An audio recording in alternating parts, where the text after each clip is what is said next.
madaxweynaha dalka Jamhuuriyadda Soomaaliland Mudane Muuse Biixi Cabdi iyo wafdi uu hogaaminayo ayaa galabta safar ugu ambabaxay waddanka Itoobiya caasimadiisa Addis Ababa madaxweynaha iyo wafdiga hogaaminaya ujeedada safarkooduna waxay daaran tahay hawlihii shaqo ee madaxweynuhu ugu bixi jiray wadamada caalamka ee dalalka aynu jaar ka nahay sidoo kale wuxuu madaxweynuhu halkaasi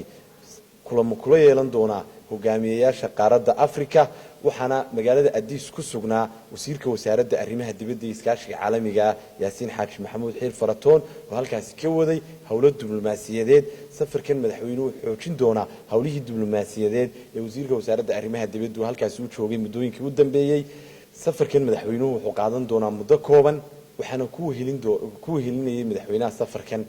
xubno kamid ah golaha wasiirada ay kamid yihiin wasiirka wasaaradda horumarinta beeraha Axmed Muumiseed wasiirka wasaaradda xanaanada xoolaha iyo horumarinta kalluumaysiga Saciid Sulub Maxamed wasiirka wasaaradda xiriirka golayaasha iyo arrimaha dastuurka Maxamed Xaaji Aadan Cilmi la taliyaha arrimaha dhaqaalaha ee madaxweynaha Cismaan Sheekh Axmed aad iyo aad baad u mahadsantihiin